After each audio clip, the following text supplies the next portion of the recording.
Good evening and thank you for joining us for another episode of Business PNG. In an attempt to give local business owners in Papua New Guinea an advantage over foreign investors, an SME policy will be tabled in Parliament at the next sitting. Minister for Trade, Commerce and Industry Richard Maru said the policy preserves certain businesses that will exclusively be operated by Papua New Guineans. Growing the small and medium enterprise sector has emerged as one of the key priorities of the O'Neill Dion government. Countries such as Malaysia and Indonesia have been held up as examples for PNG to follow, and SMEs have been proposed as the key mechanism to create jobs, drive growth, and develop non-extractive industries. It is quite natural for the government to attach a high importance to the SME sector. The countries that the leaders would like to emulate each have large SME sectors, and the majority of PNG's formal and informal businesses are SMEs. Papua New Guineans aiming to start a small and medium enterprise have been supported by the revival of the previously successful Strat Pass in Store scheme, which adds to the number of programs helping the country develop a small business sector.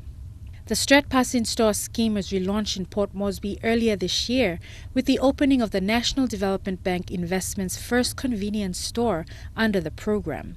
Authorities in the country are hoping a new emphasis on developing small and medium-sized enterprises will generate up to 2 million jobs in the next decade or so and boost the number of locally owned businesses.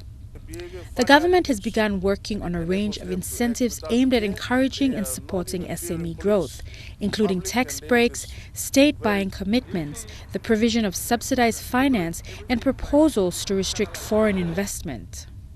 I'm happy to confirm that the SME policy that we've submitted to government has been approved by Cabinet, and the Prime Minister should be issuing a statement anytime now on the approval of the policy, which will then go to Parliament in October, and then we expect to launch it before the end of this year. Boosting the number of locally owned SMEs, however, could spell significant challenges for the PNG government. The World Bank's Ease of Doing Business 2015 ranked Papua New Guinea 133 out of 189 countries, and the International Monetary Fund once described Papua New Guinea's business environment for SMEs as poor. I'm sure Minister Maru, who has actively participated in the APEC forum, she recognizes the limitations of PNG businesses. So I think the response to your question is we are looking at an interesting time for 2018, and certainly my discussions with government has indicated that the promotion of value chains, the promotion of joint ventures in these sorts of businesses, in these sorts of value chains, is something that the government is very excited about. Okay. And I think it's a recognition that we are evolving into an economy that does recognize when there is an opportunity, we need to find friends that can help us develop it. So the various pieces of policies and legislation, we're quite confident that they will embrace the virtues of APEC in enhancing the businesses that are out there, in looking at how APEC and other international relationships and trade and investment can provide our people with the missing gaps in their businesses to continue producing the opportunities that are available. One view suggests that it would be better that Papua New Guineans compete with each other in certain segments of the economy than for them to compete against foreigners. And once they have developed the capacity to grow and be competitive, government intervention will no longer be necessary. The Manufacturers' Council had this to say on the issue. The Trade Minister consulted far and wide. You know, they had workshops in the islands, the highlands, in Port Moresby. A lot of people had their say around the SME, and there was certainly at that not the grassroots, you know, at the farm level, but at the grassroots, people who want to become SMEs had a very high expectation to have protection for Indigenous business, and I think the Minister's policy delivered that. The APEC agenda is completely, you know, the opposite to that direction, and that was the question, saying, well, here you have a ministry that's gone out there and done the work and thought what the people want, and it's different. And the real question is, now we've got this one body dealing with APEC that's telling us they're going to make us a leader, and you've got another agency who, with the mandate of what the people are saying, is something different. And the question was, how are they going to do that? And I think the reality was, you know, when the Prime Minister's message came out a few days later, the government will go forward. And I think it will be a very interesting time, not only for local manufacturers. You know, we're going to face some serious challenges if we march toward liberalisation when all of our competitors are doing the opposite. But it's also going to be very interesting as we march towards APEC and general elections, if, you know, businesses as well as, you know, this big vibrant SME sector are having the same sorts of questions.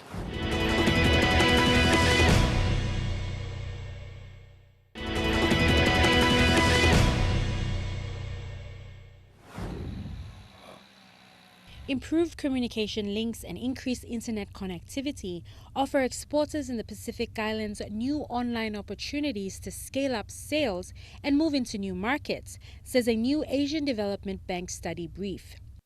The brief, drawn from a 2015 report, Aid for Trade in Asia and the Pacific, looks at steps that exporters can take to overcome the vast distances and high costs that hinder trade in the region. According to Alisa DiCaprio, Regional Cooperation Specialist in ADB's Economic Research and Regional Cooperation Department, trade costs have fallen in the region, but in general they remain high, which constrains business. A 2014 survey by Pacific Trade and Invest found that 44% of exporters in the Pacific had enhanced their websites to boost export orders, and a growing number of firms are engaging in e-commerce activity. We provide a lot of things. Actually, there's a lot of varieties still to come. You can see you'll see on our website the prominent ones at the moment are bottle shop and supermarket. We have a huge range of items under the bottle shop. We have alcohol from all over the world. Not only alcohol, we've got soft drinks as well, beverages. We are going out and getting all sorts of things from everywhere. We are not going to limit ourselves to just the known markets or just PNG. We're going to go as far as Europe, we're going to Fiji, we're going to other Pacific countries. So basically, we will try and get as much variety and as much choice as possible. Some of the things that you'll see, Papua New Guineans have not seen it before, and they'll be surprised by the kind of things, the choices that we will give them. So it's going to be a very big range. Building up e-commerce, however, requires further infrastructure upgrades and continued efforts to create the right enabling environment for online business. Demand for this. We have, in just the few weeks that we have been online, we've got almost 1,000 people registered with us now. They're coming back, they're checking us out, they're looking at all the specials that we are offering. We've got some very good feedback. People are really happy about it. Actually, they are thanking us for coming up with something like this. It's a brand new concept. It's very modern. We are on par with the technology today. Everybody's basically focusing towards the web, right? So things are changing, and they are very thankful that we have thought of something like this. It's going to be huge, and like we are already saying, it's PNG's largest online store. So yeah, the general buzz is very good, very positive. Goods from the Pacific have global appeal for consumers that seek environmentally or community-friendly products, and broader use of the internet will help businesses reach out to more customers.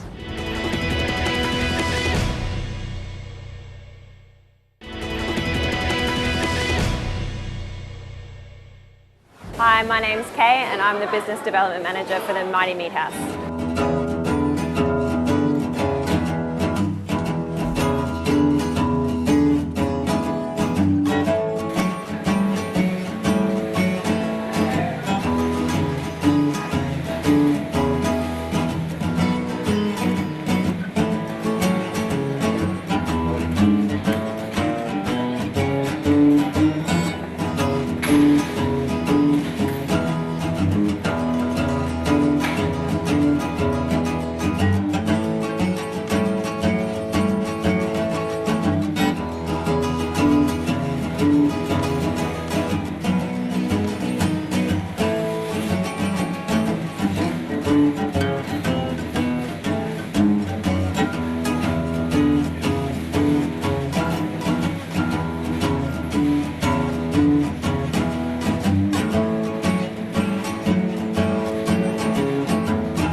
a family-run business.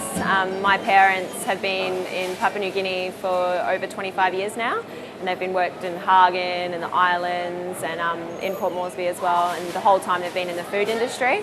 So it sort of got to the end of their careers and they were either let's retire or let's start up our own food business here. So fortunately for Port Moresby, they decided to start up their own food business, and here we are. So we have over 60 people that we employ now, over the freezer department. We've employed butcheries for the manufacturing, meat packers, customer service, sales representatives, drivers. We have a whole range of people that work in pretty well as a team. So we sell a pretty large range here, beef, pork, chicken, lamb, frozen vegetables. We are starting to get some dry goods through, like olive oils and a bit more fancier stuff. Party packs, like frozen goods, and yeah, we use a little bit of both imported goods and local product.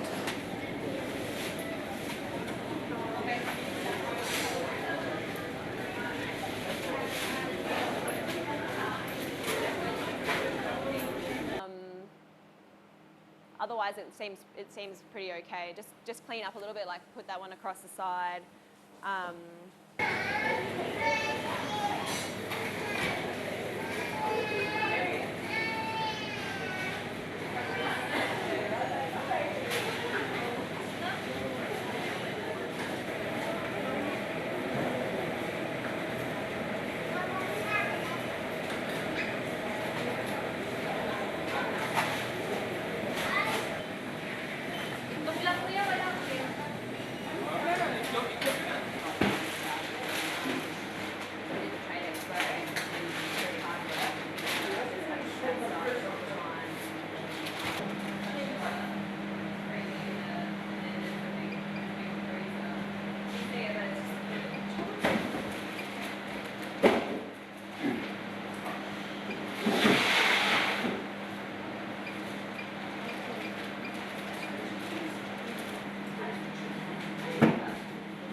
A lot of like our frozen vegetables come over from Europe, and the beef market here is pretty has diminished quite a lot. So a lot of our beef comes up from Australia. We do use a bit of local pork in like both our manufacturing and also in our cuts. So like our pork leg chops and our pork roasts and whatnot, that's all local pork. They come in like a whole carcass, and customers can actually buy a whole carcass if they wish to. But if we cut it up, we'll cut it up into leg chops, and some of it will go back to our manufacturing site in Badili and get turned into sausages or continental products. We make a lot of like our smoked sausages, and that's got like a bit of beef and a bit of pork in it, and cheese kranskis and Polish krakowskis and beer sticks, and yeah. Just probably with every business in Port Moresby, security is a big issue, like even when we were developing the business and when we were thinking about the layout of the shop, the whole time we just had security on our mind. All our glass is bulletproof glassing, and that's also a pretty big cost. It sort of increases trying to make a retail shop feel comfortable without making it look like a fortress. And even now, security is probably our number one thing, because you don't want customers feeling unsafe where they shop. Power is our largest cost. We have a lot of refrigeration, as you can see. We also have a big chiller and a big freezer here, the air conditioning systems, and obviously power is generally expensive in Papua New Guinea, but when you're running this much this many cooling devices, it just climbs right up there.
definitely have some projects in the pipeline which will better the shopping experience at the meat house.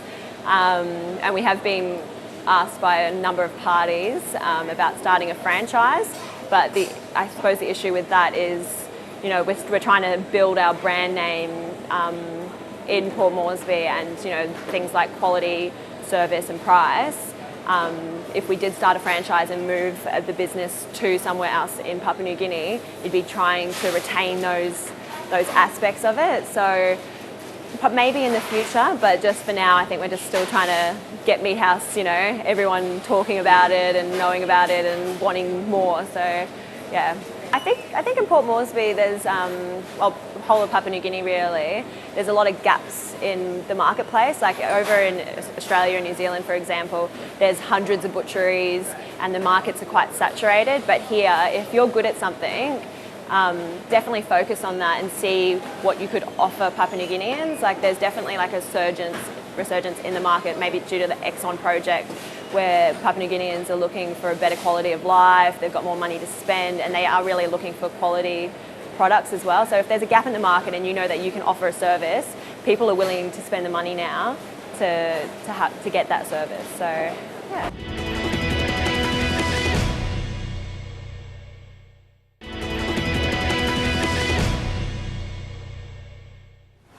Here are some of the stories making headlines in the past week.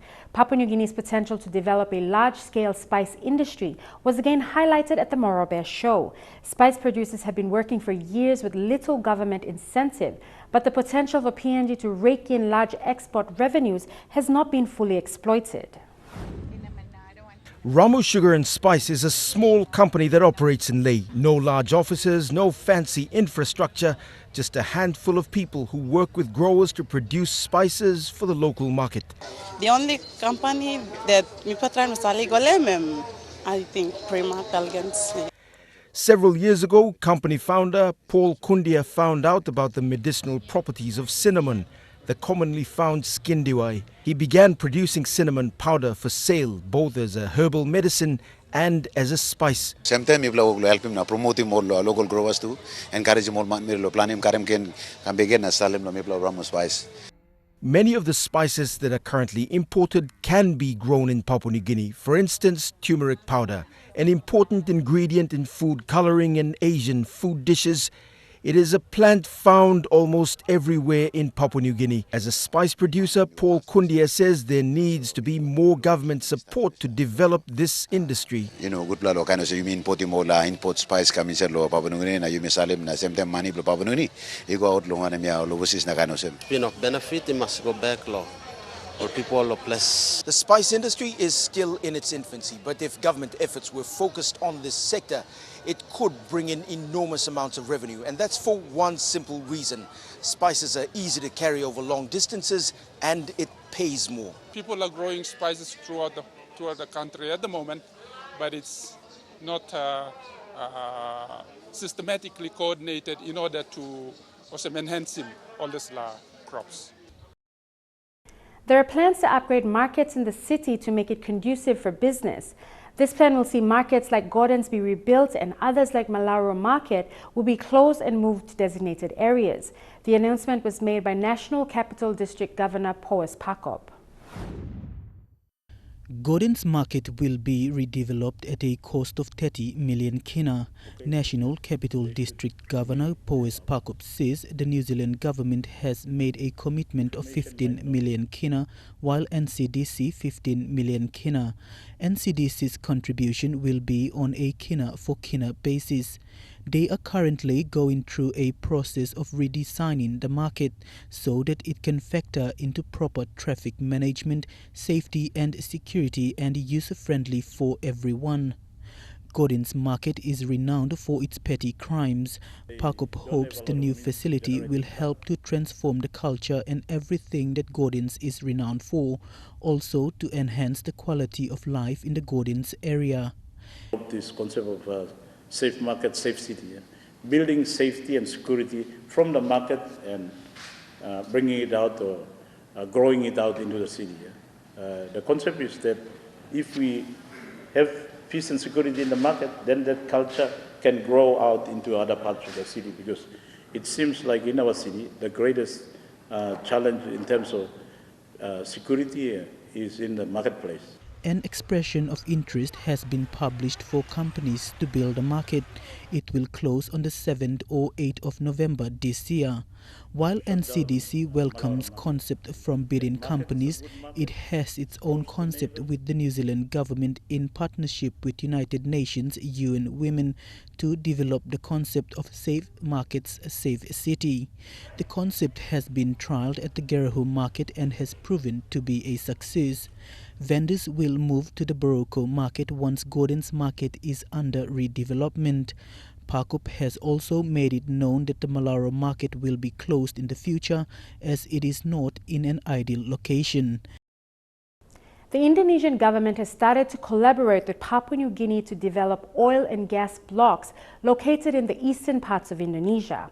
In the initial stage, the two nations will swap information on oil and gas policies, hold joint surveys and studies, and manage liquefied natural gas. All activities will be supervised by a recently established working group comprised of experts from both countries. In May, President Joko Widodo signed 3 bilateral agreements in the energy sector with the PNG government during his visit here. The agreements cover operational cooperation for border area oil and gas resources, license easing for the construction of fertilizer plants, and electricity sales and purchase agreements between PT-PLN Pesero and PNG Power Limited. The second mine to be suspended because of the drought is the Porgera gold mine in the Enga province. Papua New Guinea Limited, the PNG subsidiary of the Canadian gold major Barrick Gold Corp, announced it was suspending operations due to low levels of water in the mine's reservoir, used in processing the raw ore. The suspension of Porgera follows the suspension of the operations at the Oktedi copper mine in August due to low levels in the Fly River. The government has acknowledged the problem, and Prime Minister Peter O'Neill has warned the current crisis could get even worse, but rejected criticism his government had not done enough. Cabinet met briefly to allocate further 25 million kina, which includes the 5 million kina that is already allocated. That's all we have for you tonight. For more business news, or if you would simply like to view this episode again, visit MTV online at www.mtv.com.pg. Or to join the conversation, like our page on Facebook for daily business news, or follow us on Twitter at BusinessPNG using the hashtag BusinessPNG. Until next week, enjoy the rest of your viewing on MTV. I'm Leanne Jarari, and this was Business PNG.